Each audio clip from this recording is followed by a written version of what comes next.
오늘 우리에게 주시는 말씀은 누가복음 3장 1절부터 6절까지 말씀이고요. 설교의 제목은 생각을 바꾸셔야 할 겁니다 라는 제목으로 말씀을 나눌 겁니다. 여러분들 주보를 보시면 대강절을 좀 설명을 하면서요 그렇게 되어 있는 걸 보셨을 겁니다. 첫 번째 주는 기다림과 소망이요, 두 번째는 회개, 세 번째 사랑과 나눔, 마지막 화해, 이렇게 촛불마다 의미를 담고 있는데요.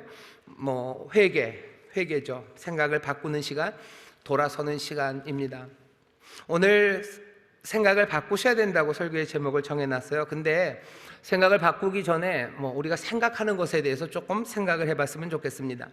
어렵고 힘든 일이 있을 때요, 누군가가 생각나는 사람은 그래도 좀 좋은 사람입니다. 행복한 사람이죠. 뭔가 문제가 닥쳤을 때 어떻게 해야 될지를 몰라요. 생각이 사방팔방으로 튑니다. 하지만 그럴 때 누군가가 생각이 나기 시작하면요, 생각이 정리가 돼요. 그 사람이 본이 되고요, 그 사람이 걸었던 길들을 생각하게 되고, 또 때로는 그 사람이 했던 말들, 그 말들을 새록새록 기억하고 펼쳐보게 됩니다. 우리나라가 어려움을 당하는 이유 중에 하나는 이 어려움의 시간에 모두가 다 같이 생각하는 사람, 우리에게 생각나는 사람이 없어서 그런 것 같아요. 우리나라 사람들이 생각나는 사람들은 옛날에 심수봉님이 노래할 때는 그냥 비가 오면 생각나는 사람이 있었고요, 주현미 씨가 노래했던 희미한 전등 아래, 불빛 아래 누가 있었었는데, 그건 다들 각각의 생각이죠. 그러니 우리 모두에게 힘이 되기는 어렵습니다. 한때는 우리나라가 어렵고 힘들고 또 경제적으로 뭔가 흔들릴 때 대한민국 사람들이 생각나는 사람들이 있었어요. 그 중에 하나가 아마 박정희 대통령일 겁니다. 근데 이제 박정희 대통령도 이제 많이 사람들이 북북북 지웠죠. 그래서 힘들고 어렵고 경제적인 문제가 있을 때 박정희 대통령 생각난다고 그러는 사람들이 가슬짝 놀래. 그 생각하면 안 돼요. 그렇게들 얘기합니다. 사교육이 굉장히 힘들어서 학원 보내고 과외 보내고 하는 거 힘들고, 또 제대로 잘 못 보내니까 다른 애들이 그거 보내서 공부 잘하는 거 보면 그때마다 생각나는 사람이 있어요. 누구냐면 전두환 대통령이요. 그랬다가 또 금방 지우죠. 이 사람 생각하면 안 돼요. 그래서 지웁니다. 일본과 우리나라 관계가 별로 잘 안 좋아질 때는 늘 이순신 장군, 그분을 생각해요. 그러면서 뭔가를 이겨내려고 애들을 씁니다. 지금은 누구를 생각하는지 한번 보셔요. 대한민국이 어렵습니다. 굉장히 혼란 가운데 있다는 것을 누구도 부인할 수 없어요. 하지만 우리는 지금 누굴 생각합니까? 누가 생각나는 사람이 별로 없죠. 생각나는 사람이 없어요. 사실은 생각나는 사람이 없으니까 생각은 사방팔방으로 튀고요, 그리고 그냥 그 생각대로 하다가 지쳐가고, 그리고 그것 때문에 골치 아프고, 그래서 그냥 냉랭해져 갑니다. 냉소주의죠. 그냥 차가운 웃음으로 세상을 대할 뿐이에요. 어려울 때, 모두가 다 힘들 때 함께 생각나는 사람이 있다는 건 그건 굉장히 복된 일입니다. 아마도 유대인들이 하나님의 복을 누리는 방법 중에 하나는, 유대인들은 늘 생각나는 사람들이 있죠. 하나님이 우리를 버리신 건가 보다라고 생각이 들 만큼 그렇게 어렵고 힘들고 혼란스러운 상황에 빠졌을 때 그 사람들은 생각나는 사람들이 꽤 많습니다. 지난 금요일에 설교했었던 것처럼 그 사람들은 엘리야를 생각할 거예요. 모든 게 무너져 내리는 것 같았을 때 하나님께서 정말로 감당할 수 없는 능력으로 내가 너희를 버리지 않은 거다, 내가 너희를 살려낼 거다, 너희의 삶에 풍요함을 줄 거다라는 것을 보여주었던 엘리야를 생각하면서 아마 유대인들, 이스라엘 사람들은요, 새 꿈들을 꾸고 그리고 삶의 방향들을 잡아갈 겁니다. 여러 가지 핍박과 어려움이 자기 민족과 자기 공동체를 향해서 막 닥쳐오고 나쁜 계획들이 자기들을 얽어매려고 할 때마다 아마 이스라엘 사람들, 유대인들은 생각할 거예요. 누구 생각하겠습니까? 에스더와 모르드게를 생각하겠죠.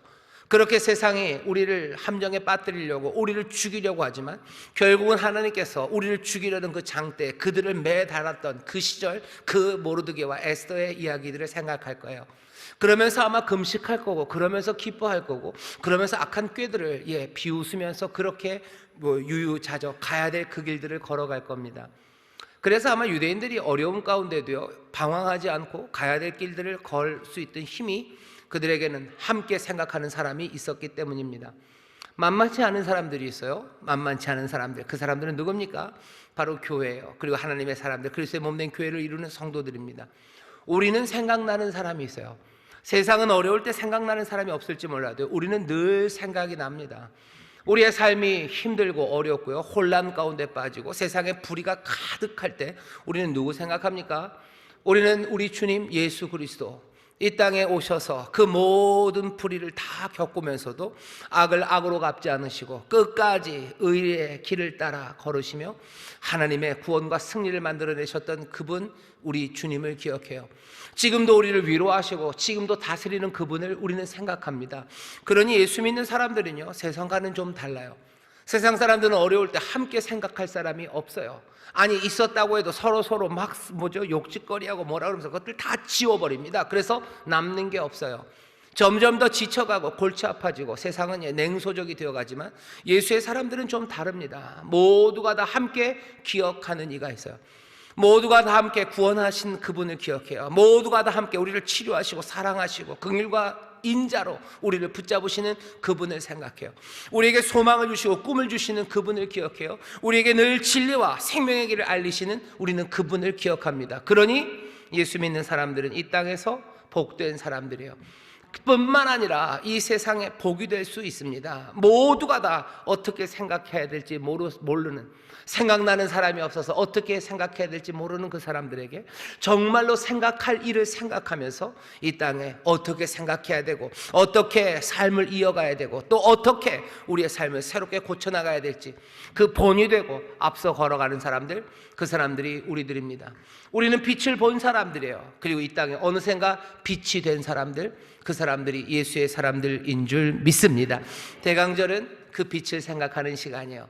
우리의 생각이 어디로, 그리고 우리가 누구를 기억해야 되는지 다시 한번 꺼집어내야 되는 때가 이때입니다.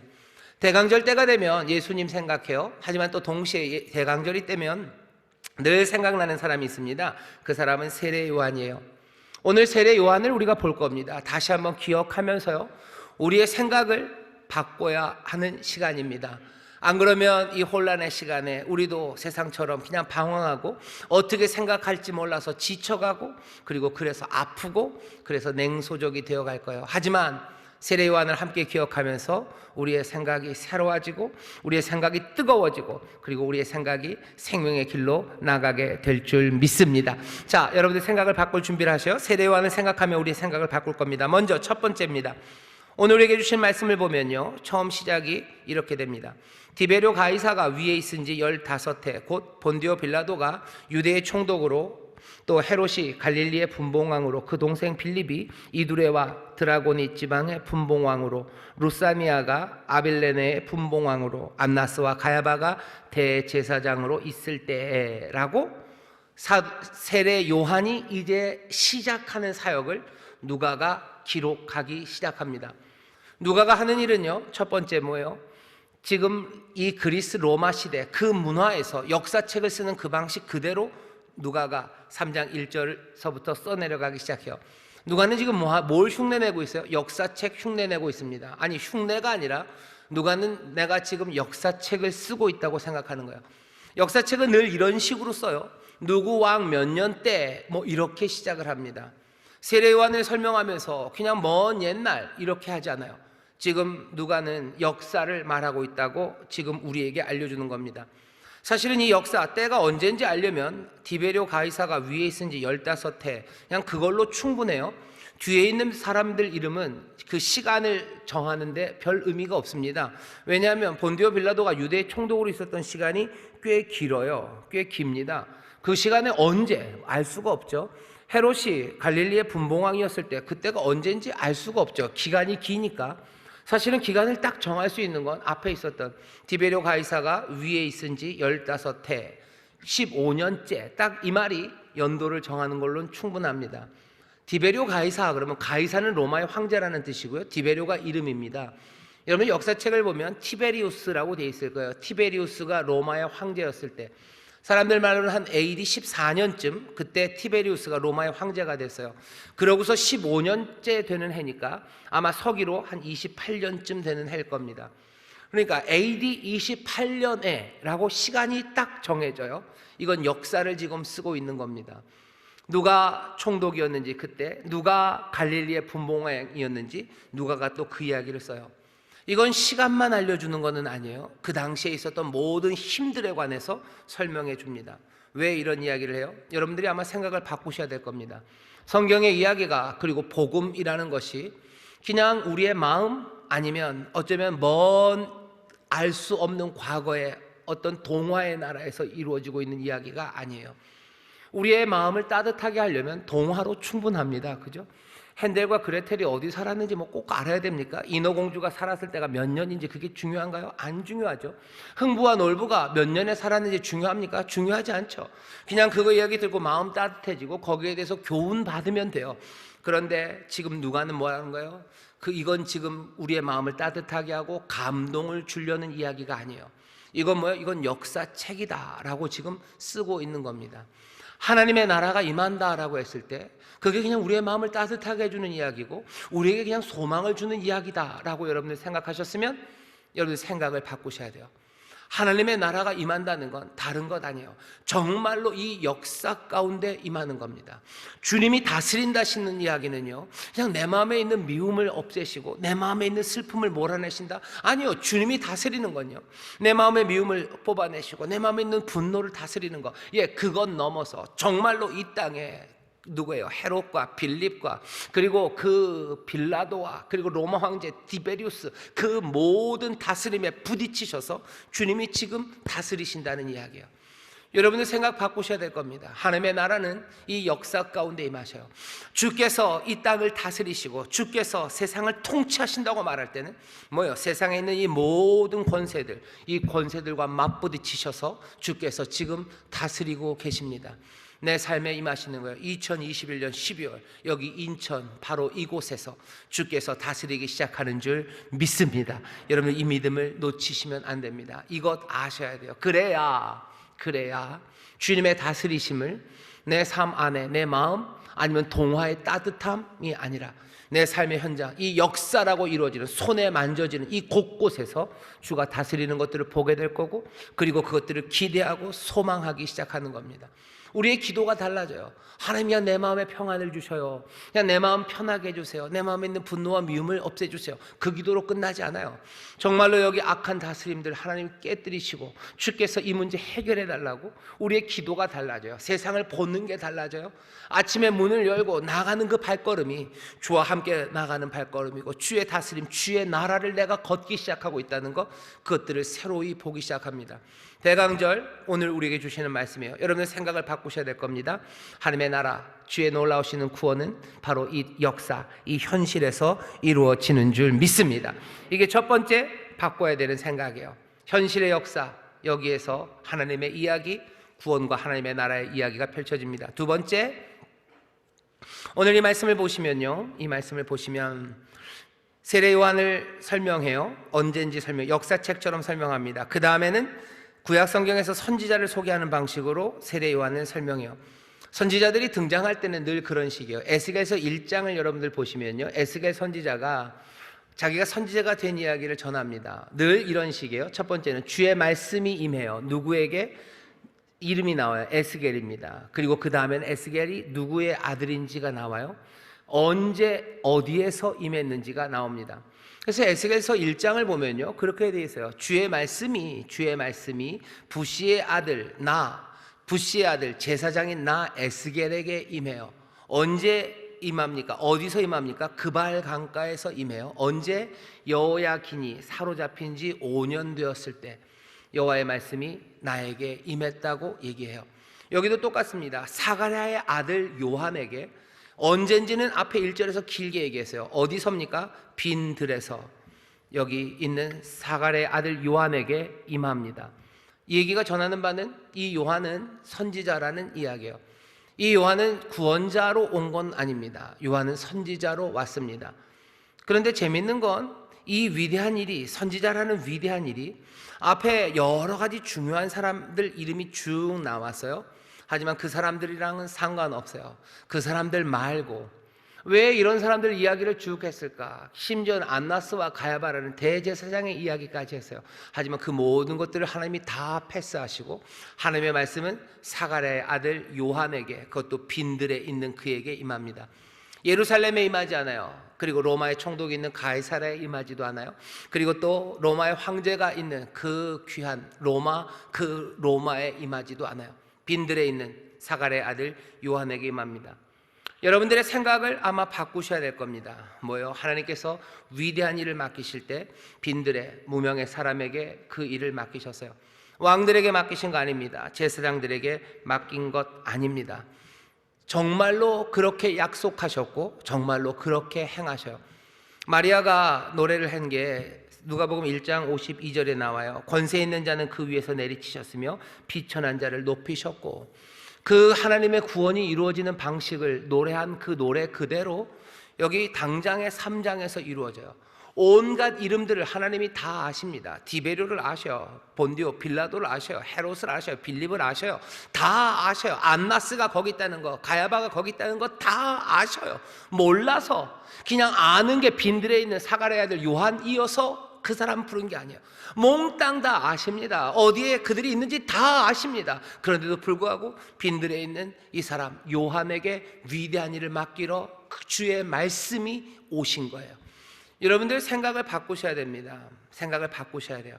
여러분들 하나님의 아들이 이 땅에 오실 때 로마에 오지 않으셨어요. 하나님의 아들이 이 땅에 오실 때 예루살렘도 아니에요.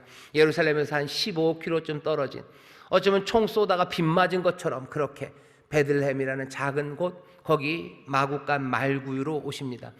하나님의 아들이 말씀이 육신이 될 때 그 여인의 몸을 통해서 오시는데요, 그 택함 받은 여인은 뭐 클레오파트라가 아니에요. 세상에서 가장 학식이 높은 여인도 아니에요. 세상에서 가장 교양이 철철 넘치는 여자도 아니에요. 아이를 낳아야 되니 뭐 아이를 잘 낳는 건강한 여인, 아니 그것도 아니에요. 아이도 한 번도 낳아보지 못하고 그냥 갈릴리 그 나사렛에서 목수와 약혼한 정혼한 계집종이라고 스스로를 부를 수밖에 없는 그 여인 마리아를 통해서 하나님이 오십니다. 위대한 일이 어디에 맡겨지는지 잘 보셔요. 그게 우리의 생각이 바뀌어야 되는 겁니다. 여러분들 내가 아니라고 생각하시는 분이 있어요? 생각을 바꾸셔. 난 아닐 거다. 왜? 나는 빈들에 있는 사람이에요. 나는 그냥 사가랴의 아들일 뿐이에요. 나는 중요한 사람 아니에요. 나는 그렇게 뭐 위대한 능력을 가진 사람이 아니에요. 그러니 내 인생이 위대해질 수가 없다고 생각하는 사람들, 여러분 생각을 바꾸십시오. 하나님의 말씀은 빈들에 있는 사가랴의 아들 요한에게 임했어요. 하나님의 아들이 이 땅에 임한 방식 보세요. 그 놀라운 소식이 누구에게 전해집니까? 왕들에게 전해지지 않아요. 베들레헴 그 들판에서 양치던 목자들에게 전해집니다. 하늘을 가득 채웠던 천사들은요, 그 목자들에게 전할 거예요. 하나님의 위대한 일이 누구에게 맡겨지는지 여러분 생각을 바꾸셔요. 난 아니라고요? 아닙니다. 내가 빈들이기 때문에 내 삶이 있는 곳은 빈들이고, 나는 내 몰린 사람이고, 내 삶도 아슬아슬하고 내 앞가림하기도 힘든 사람인데 내가 무슨 하나님의 위대한 일을. 아니요. 하나님의 위대한 일, 선지자, 그 복음을 선포하는 일, 하나님의 복을 누리는 그것, 은혜를 누리는 이들은 하나님께서 늘 그렇게 빈들 그리고 무명의 사람, 그 사람들에게 가져다 주십니다. 누가는 이것들을 놓치지 않아요. 그래서 그 팔복을 얘기할 때도 마태복음에서 심령이 가난한 자라고 얘기를 해요. 하지만 누가는 그렇게 얘기하지 않습니다. 심령이라는 말 그냥 날려버려요. 그냥 가난한 자가 복이 있다, 천국이 저희 것이다 라고 얘기하시죠. 가난한 자에게 임할 거예요. 그리고 애통하고 슬퍼하는 사람, 그 사람에게 임할 거예요. 억울한 사람, 그 사람에게 임할 거예요. 억울한 거 하나도 없고 울 일 없고, 그리고 어느 것 하나 부족한 것이 없는 사람들, 그 사람들이 천국을 누릴 것 같고 그 사람들이 하나님의 위대한 일을 맡아 할 것 같죠? 아닙니다. 여러분의 생각을 바꾸셔요. 겸손한 사람들, 깨진 마음들, 하나님께서 거기에 위대한 일을 맡기십니다. 난 아니다 라는 생각 여러분들 바꾸십시오. 동시에 여러분들 생각을 바꾸셔야 되는 건 그들이겠지라는 생각, 그 생각 바꾸셔요. 디베료겠지라는 생각 바꾸셔요. 빌라도겠지라는 생각 바꾸셔요. 헤롯이겠지, 안나스겠지, 가야바겠지라는 생각 바꾸십시오. 이건 뭐예요? 세상의 권세와 힘 있는 그 사람들이 세상의 위대한 일을 이룰 거라는 생각, 그 생각 버리셔요. 그 생각 버리셔요. 이건 특별히 2021년 이 겨울, 봄으로 지나가는 이 시간에 굉장히 중요합니다. 여러분들이 어쩌면 지지하는 누군가가 있을 겁니다. 그 양반이 대통령이 되면 세상이 바뀔 거라고 생각할 거예요. 그렇게 되면 하나님의 구원처럼 좋은 변화가 있을 거라고 생각하실 거예요. 여러분들 그 생각 바꾸십시오. 그들이 바꾸는 것 아닙니다. 그들이 바꾸는 것 아닙니다. 누구 이름을 댈까요? 2부 때는 허씨 얘기를 했는데 그분이 된다면 세상이 바뀔 거다. 아니요, 그렇지 않아요. 그렇지 않습니다. 아, 그렇지, 그분은 안 될 거예요. 하지만 이 양반이 되면, 아니요, 그들이 바꾸는 것 아닙니다. 그들이 바꾸는 것 아니요, 왕이 바꾸는 것 아니요, 누가 대통령이 되면 대통령이 세상을 바꾸겠지, 위대한 일을 거기서 이루겠지. 오늘 우리에게 주시는 말씀은 아니에요. 디베료 가이사가 위대한 일에 부름받지 않습니다. 빌라도도 아니에요. 헤롯도 아니에요. 여긴 누가? 빈들에 있는 이 사람 요한에게 말씀은 임하고요. 그리고 위대한 일은 누가? 이제 성령과 불로 세례를 주시는 오실 그분이 세상을 바꿔내시는 거지, 누군가 다른 이가 세상을 바꿔내는 것 아닙니다. 그러니 거기에 목매지 마셔요. 거기에 모든 것들 다 거실 필요 없으셔요. 또 그게 안 돼서 실망하실 일도 없어요. 우리가 간절히 바라고 소망해야 되는 건 뭐예요? 오실 그분이에요. 성령과 불로 세례를 주실 분이에요. 골짜기를 메우시고 산을 낮추실 분이에요. 길들을 곧게 하실 분이에요.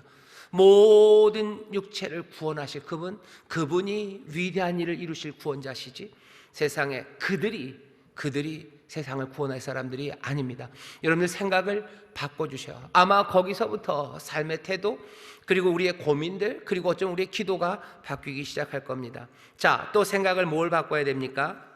여기 생각을 바꿔야 되는 게, 하나님께서 이루실 일은 우리가 생각하는 것, 우리가 기대하는 것을 더 풍성하게 만드는 게 아니라 그냥 확 뒤집어내는 반전, 어쩌면 우리의 지혜, 우리의 교만, 아니면 우리의 의를 깨뜨려버리는 반전임을 기억해 주셔야 됩니다. 여기 보셔요. 요한을 부르는 데서부터 반전은 시작됐어요. 마리아를 통해서 아이가 태어나기 시작하는데 거기서부터 반전은 시작됐습니다. 하지만 선지자 이사야에게 뭐라고 썼는지 한번 보셔요. 5절입니다. 모든 골짜기가 메워진대요. 모든 산, 작은 산은 낮아진답니다. 굽은 것이 곧아져요. 그리고 험한 길이 평탄하여질 겁니다. 여기 이 말씀들 보면요, 확장이 아니에요. 이건 그냥 반전입니다. 여러분들 이렇게 생각하셔야 돼요. 내 삶에 골짜기가 있어요. 사망의 음침한 골짜기가 있습니다. 골짜기를 지나갈 때 우리에게 필요한 건 뭐예요? 그냥 구경이 한 5cm쯤 되는 후레쉬보다는 한 10cm쯤 되는 후레쉬가 있었으면 좋겠어요. 아니면 내 삶에 함께 동행하는 든든한 보디가드가 있었으면 좋겠어요. 하나보다는 둘이면 더 좋겠고, 그 둘보다는 셋이 낫고, 거기 있는 보디가드들이 적어도 청와대 경호원하다 온 사람들, 아니면 무슨 강철 부대에서 뽑혀온 사람이면 좋겠어요. 골짜기를 지나갈 때 그렇게 했으면 좋겠어요. 그게 우리가 생각하는 안전이 좀 더 보장되는 거예요. 우리가 생각하는 우리의 도움이 좀 더 확장되는 겁니다. 우리는 그렇게 골짜기를 지나갈 걸 기대해요. 하지만 하나님 뭐라 그러셔요? 아니, 그냥 모든 골짜기를 어떻게 해요? 다 메워버리시겠대요. 우리는 우리의 산이 낮아지길 소망하기보다는 우리의 인생의 어려운 길, 산을 넘어갈 때 내가 좀 더 좋은 신발 신었으면 좋겠어요. 그죠? 맨발로 가기는 어려우니 좋은 신발 신었으면 좋겠고, 산이 험하니 등산하였으면 좋겠고, 등산하 가다가 어떻게 될지 모르는 여분 하나 있었으면 좋겠고, 산 넘어갈 때 내가 먹을 수 있는 물들이 있었으면 좋겠고, 그거 짊어질 배낭이 있었으면 좋겠고, 아니 그보다는 내 배낭을 지고 갈 수 있는 쉘파 아니면 도우미가 나를 따라왔으면 좋겠고, 그래서 내가 그 높은 산을 건넜으면 좋겠다고 생각해요. 신발이 점점 더 많아지고 내 배낭이 점점 더 커지고 내 짐을 져줄 그런 사람들이 점점 더 많아지는 게 내가 인생을 넘어가는 그 높은 산, 작은 산을 넘어가는 방법이라고 생각해요. 그건 뭐죠? 확장이에요. 내가 생각하는 게 좀 더 강화되길 바라요. 내가 가지고 있는 게 좀 더 많아지기를 원해요. 하지만 하나님은 뭐라고 얘기하셔요? 모든 산, 작은 산을 그냥 낮춰버리시겠대요. 굽은 길 걸어갈 때 두렵고 떨리니 무슨 경적 울릴 수 있는 거 있었으면 좋겠어요. 아니, 그냥 그 굽은 길을 곧게 만들겠대요. 험한 길 갈 때 그냥 그래도 쿠션 좋은 신발이 있었으면 좋겠고, 아니 그냥 그 길을 평탄하고 걷기 쉽게 길을 만들어 버린대요. 내가 적들을 만날 때 내게 칼이 좀 더 컸으면 좋겠어요. 내가 갑옷이 좀 더 많았으면 좋겠어요. 키가 좀 더 컸으면 좋겠어요. 골리앗과 다윗이 싸울 때 그렇습니다. 하지만 하나님께서는 어떻게 하셔요? 다윗에게 좋은 무기, 아니면 좋은 키, 무슨 뒤에서 막아줄 수 있는 무슨 도우미들, 아니요, 그렇게 하지 않으셨어요. 그냥 하나님의 능력으로 물맷돌 타서 그냥 그거 던지게 하시고요, 그리고선 골리앗을 깨뜨립니다. 반전이요, 깨뜨려요. 사람의 지혜를 깨뜨려요. 우리의 교만을 깨뜨려요. 우리의 의를 몽땅 다 깨뜨려요. 산들을 그냥 낮춰버리시고 골짜기를 메워버리시겠대요. 우리가 생각하지도 못한 방식으로 우리의 삶의 문제를 해결해 주십니다. 그게 우리에게 주시는 약속이에요. 여러분들 생각을 바꾸셔야 될 겁니다. 내가 생각하는 것에 풍성한 것 아니에요. 바울은 뭐라고 얘기하죠? 하나님이 우리를 위해서 예비하신 것은 사람이 눈으로 보지도 못한 거예요. 들어본 적도 없어요. 마음으로 생각해 본 적도 없어요. 오직 성령이 우리에게 살짝 보이시는 그건데, 그 놀라운 일로 우리의 삶을 바꿔내신답니다. 여러분들, 우리가 확장할 것들이 꿈이 깨져버리기 때문이에요. 지금 내가 좀만 더 있으면 좋겠어요? 내 아파트가 15평, 20평에서 40평만 되면 내 삶이 안전해질 거라고 생각해요? 아니, 그 길도 어려울 뿐만 아니라 그거 된다고 해서 어떻게 되는 것 아니죠.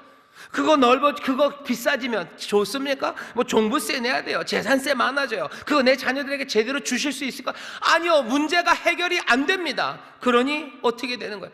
문제가 해결 안 되니 우리는 더 절망하는 거예요. 문제가 해결 안 되니 어쩔 줄 몰라 하는 거예요. 그러면서 헤매고 또 아파합니다. 하지만 하나님은 그것과 전혀 다른 방식으로 우리의 생각을 깨뜨려 버리신대요.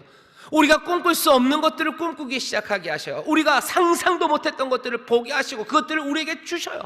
그러니 우리는 그것이 무언지 몰라도 뭐라고 얘기합니까? 주여 우리에게 그 꿈을 보이시고 그 환상을 보이시고, 그것이 제대로 보이지 않을지라도 주께서 놀라운 일을 행하실 것을 우리는 믿고 소망하기 시작하는 거예요.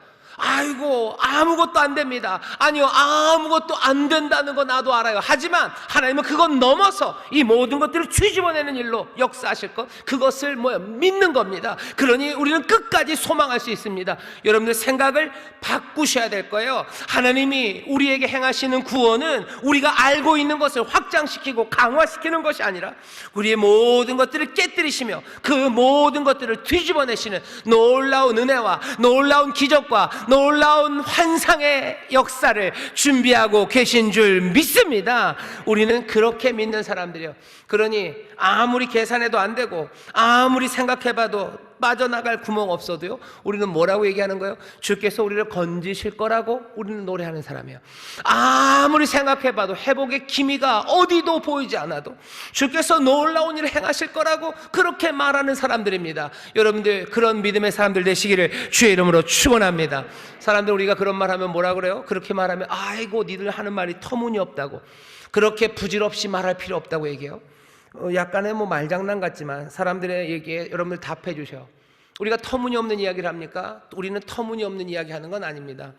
터무니없다는 건 그런 거예요. 터무니예요. 문 할 때 그 실사변에다가 문자 써서 문양이라는 뜻입니다. 터에 무늬가 없어요. 그러니까 터를 잡는 뭐가 흔적도 없어요. 그러니 그건 근거가 없는 겁니다. 터무니없어요? 아니요, 우리의 말은 터무니없지 않아요. 에베소서 2장 20절에 보면 그렇게 되어 있습니다. 교회는 사도들과 선지자들의 터 위에 서 있어요. 제가 약간 말장난이라 그랬죠. 우리가 말하는 건 터무니없는 말이 아니에요. 사도들이 했던 말이에요. 사도들은 무슨 말을 하는데요? 주님으로부터 받은 이야기를 우리에게 전해요. 선지자들 하나님의 영감을 받아서 우리에게 전하는 거예요. 우리가 말하는 말이 터무니없습니까? 아니요, 절대 터무니없는 말은 아닙니다. 우리가 만들어낸 말 아니에요. 여기 여호와께서 하시는 말이에요. 골짜기를 메운다고 우리가 말했습니까? 아니요, 여호와가 말했습니다. 골짜기가 메워진다는 말이 터무니없습니까? 아닙니다. 터가 분명한 말입니다. 산이 낮아진다는 얘기 우리가 만든 말입니까? 아니요, 이건 터가 분명한 말이에요. 터무니없다, 아니요, 우리는 터가 분명한 말 하는 겁니다. 사람들이 그런 말 부질없대요. 그렇게 말해봤자 부질없다고. 부질없다는 게 쓸모없다는 거죠. 부질없다 할 때 그 부질이라는 얘기가 불질입니다. 불질에서 리을 탈락이에요. 불에서 리을이 떨어진 거죠. 그래서 부질입니다. 불질이 없어요. 그건 왜 쓸모없는 게 되는 거죠? 쇠 같은 거를 불로 막 달궈야 돼요. 근데 그거 제대로 달구지 않으면 쓸모없습니다. 쇠가 단단하지 않으면 뭐 했습니까? 그러니까 불질이 없어요. 그건 쓸모없는 거예요. 부질없다고 사람들이 얘기해요. 맞아요. 정말로 불질이 없으면 부질없고 쓸모없을 겁니다. 하지만 우리가 하는 이야기는 부질없는 이야기가 아니에요. 왜? 3장 16절 뒤에 가면 이제 오시리가 우리에게 성령과 불로 세례를 주신대요. 성령과 불로 우리에게 세례를 주십니다. 하나님의 영이 우리 가운데 임해요. 우리의 모든 사람들이 봤을 때 터무니없고 부질없는 말들은요, 그냥 거기서 끝나는 말 아닙니다. 이 말들은, 그리고 이 말을 하는 우리들은요, 불질당하는 사람들이에요. 성령의 불이, 성령님 함께 하시고 그 말들을 이루어 가시는 능력과 힘이 우리 가운데 역사하셔요. 이 말은 쓸모 있습니까? 예, 쓸모 있습니다. 허망한 말 아닙니다. 성령의 능력이 함께 하시는 말이에요. 우리로 예언하게 하시는데, 우리로 헛소리하게 하시는 게 아니에요. 주의 영이 임하셔서, 성령이 임하셔서 우리로 하여금 세상 사람들이 봤을 때 터무니없고 부질없는 이야기처럼 들리는 그 말들을 하게 해요. 하지만 사실은 터가 있고 불질이 된 말들입니다. 여러분들, 참 어려운 시절을 삽니다. 소망을 말한다는 게 얼마나 어렵고 낙심되는지 몰라요.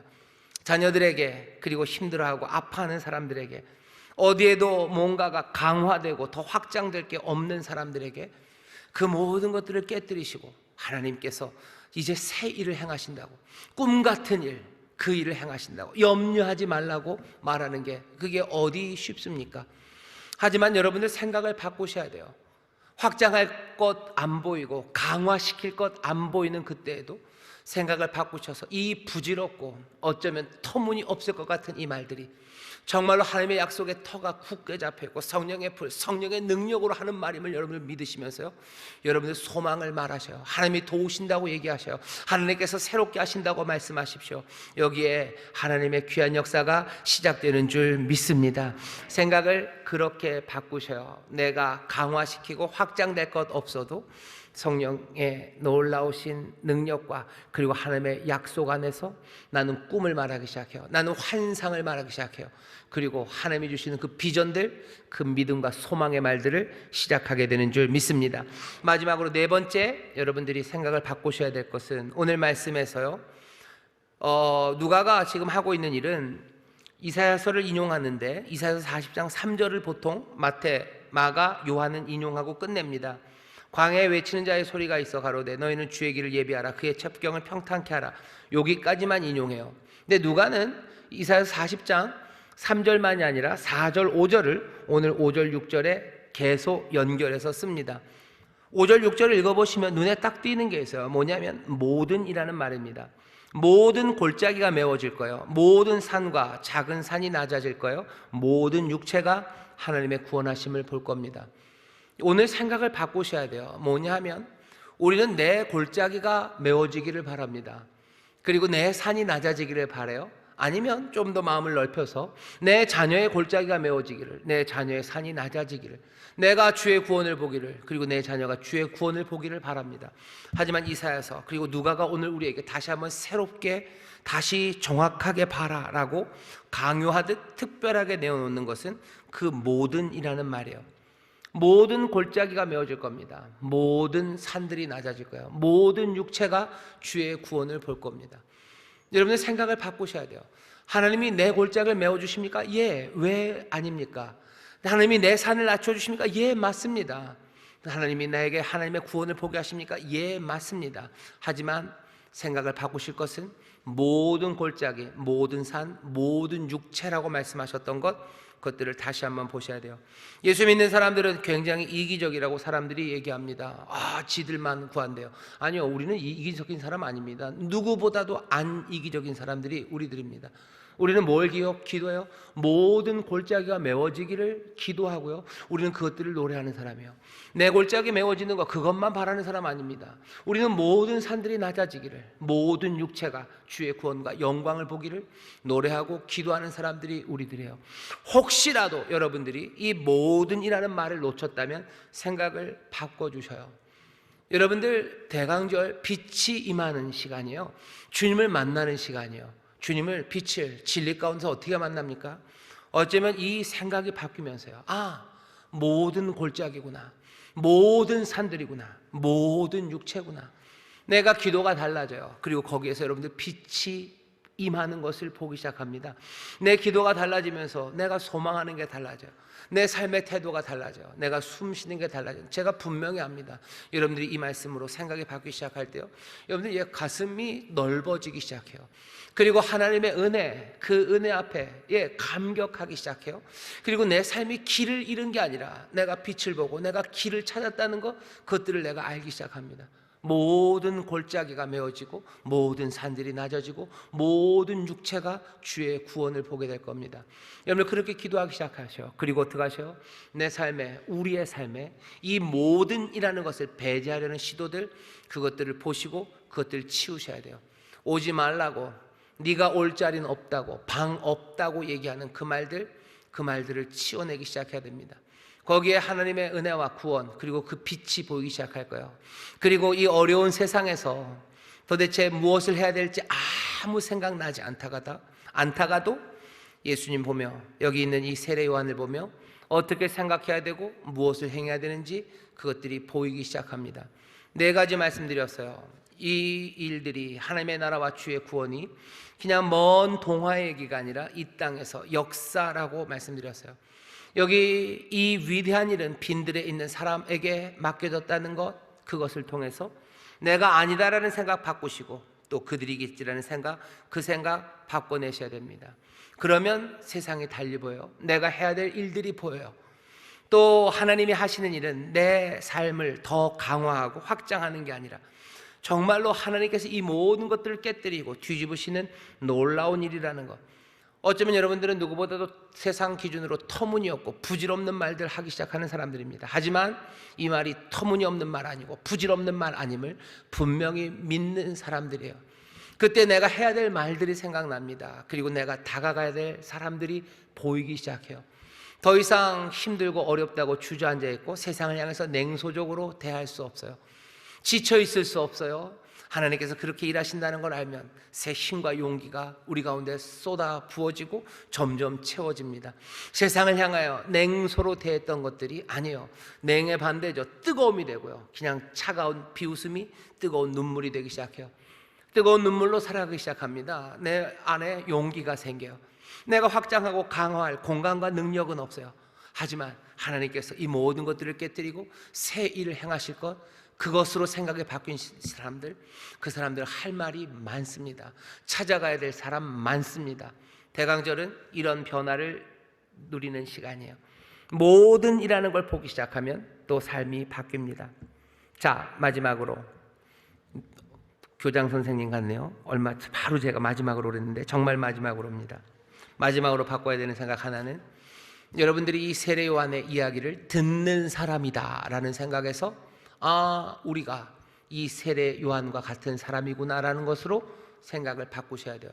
뭐가 이 세례 요한 같습니까? 우리 아버지는 사가랴가 아닌데, 사가랴라는 데서 걸리는 게 아니라 주의 말씀이 임하다라는 데서 걸리는 겁니다. 주의 말씀이 임해요. 그러면 그 사람은 선포하기 시작합니다. 세례 요한 아무것도 없어요. 빈들에서 뭐 하는 거예요? 세례 요한 말씀이 임하니 선포하기 시작해요. 우린 다 누군가의 아들입니다. 그리고 누군가의 아들이고 그 땅에서 누군가 왕의 그 해를 살아가고 있어요. 요한이 선포하기 시작하고 선지자가 된 건 다른 아무것도 없죠. 그 말씀이 임한 거예요. 우리에게도 주의 말씀이 임하면 우리는 뭐예요? 우리가 살고 있는 이 자리에서 정말로 변화된 생각, 전혀 다른 생각으로 말하기 시작해요. 꿈과 비전을 말해요. 사람들을 향해서 그 꿈과 비전으로 나오라고 도전하기 시작해요. 그리고 그렇게 살지 못한 사람을 향해서 회개하라고 말하기 시작합니다. 우리는 구원의 수혜자일 뿐만 아니라 세례 요한이 전하는 이야기를 들은 사람일 뿐만 아니라 세례 요한처럼 그 구원을 말하는 사람들입니다. 왜 그렇다고요? 주의 말씀이 임했기 때문이에요. 주의 말씀이 어디에 임했습니까? 어디 임했는지 눈에 보입니다. 말씀이 육신이 되신 그분이 자기의 몸을 찢으시고 자기의 피를 몽땅 다 쏟아 부으셨어요. 말씀이 어디에 임하셨냐고요? 지금 여기에 임해 계십니다. 2021년 미추홀에 임하셨어요. 제 생각에는 2021년 주가 오시고 임하신다면 어느 곳보다도 미추홀구에 임하셔야 됩니다. 여기 임하셔요. 힘들고 어려운 삶 이 가운데 빈들에 임하셨어요. 빈들에 있는 요한에게 임한 것처럼 여기 지금 오셨죠. 우리가 해야 될 일은 뭡니까? 영접하는 일이에요. 그 말씀이 우리 가운데 임하셨으니 우리는 그 말씀이, 그 목소리가 우리 안에 들어와서 우리를 변화시킬 그것들을 기대합니다. 하지만 거기서 끝나지 않아요. 생각을 바꾸셔요. 말씀이 우리에게 오셔서 우리의 삶을 바꾸셔요. 하지만 말씀이 임한 사람들은 선지자 선포하기 시작합니다. 하나님의 꿈들을 말하기 시작하셔요. 하나님의 꿈 앞에 나오라고 외치기 시작하셔요. 새로움을 준비하라고 얘기해 주셔요. 너 어렵지 않아요. 복잡하지 않아요. 내가 가진 것으로 하면 됩니다. 옷 2벌 있는 사람은 1벌 주면 돼요. 내가 가진 권리를 내 유익을 위해서가 아니라 내 권리로 남 사람들 섬기기 시작하면 돼요. 내가 가진 힘으로 골짜기를 메우기 시작하면 돼요. 내가 가진 힘과 내가 가진 것으로 산들을 낮추기 시작하면 됩니다. 내가 가진 삽이 그거밖에 안 되고 내가 가진 힘이 그거라면 그걸로 하면 돼요. 내가 갖고 있는 쌀과 내가 갖고 있는 흙이 그만큼이라면 그것으로 메우기 시작하면 됩니다. 산은 낮아지고 골짜기는 메워질 거예요. 그리고 모든 육체는 주의 구원을 보게 될 겁니다. 말씀이 우리 가운데 임했습니까? 예, 임했습니다. 그 구원을 누리셔요. 그리고 말씀을 임한 자는 누구라도 선포하기 시작합니다. 가서 선포하기 시작하십시오. 소망을 말하기 시작해요. 그 환상을 말하셔요. 그리고 그 도전을 던져주세요. 우리 함께 우리가 가진 것으로 골짜기를 메우자고, 우리가 가진 것으로 산을 낮추자고, 우리가 가진 것들로 그 길을 곧게 하자고. 우리가 포장할 수 있는 길의 길이가 누구는 1m밖에 안 될 수도 있고, 누구는 하나님이 능력을 주셔서 100m를 포장할 수 있을지 몰라요. 누구는 10m 골짜기를, 누구는 그냥 1cm를 메울지 몰라요. 하지만 그것으로 준비는 다 됩니다. 요구하는 바는 그거예요. 옷 2벌 있는 사람은 1벌 주면 돼요. 네가 세리냐? 그렇다면 세리로서 네가 할 수 있는 일이 있어요. 네가 군인이냐? 네 권리로 네가 할 수 있는 일, 가장 선한 거, 사람들에게 줄 수 있는 거 그거 있지 않냐? 그거 주라고. 그렇게 준비하는 그곳에 우리가 생각하지도 못한 하나님의 반전, 그 귀하신 환상의 사건이 우리 가운데 임한다고 우리는 말하고 또 그것들을 누리는 우리들이 되는 줄 믿습니다. 오늘 말씀이 우리 가운데 임하셔서요, 영접하십시오. 말씀 우리 삶에서 새 기적을 만들어내고, 말씀은 우리의 삶에 임하니 우리로 선포하는 선지자들이 되게 하실 줄 믿습니다. 기도하겠습니다. 하나님 감사합니다. 오늘 세례 요한을 보면서 뭘 생각해야 될지 모르는 우리가 아버지 생각의 변화를 받아 새롭게 걸어가야 될 그 길들이 보입니다. 아버지 하나님, 이 말씀 앞에 선 우리들, 이제 또 귀한 성찬으로 이 말씀이 우리의 삶 가운데 임하니 정말로 약속하신 대로 우리의 삶의 구원이 또 회복이, 새로움이 시작되게 하시고 이 놀라운 것들을 선포하기 시작하는 복된 삶의 결단이 있게 하여 주옵소서. 감사드리며 예수님 이름으로 축복하며 기도하옵나이다. 아멘.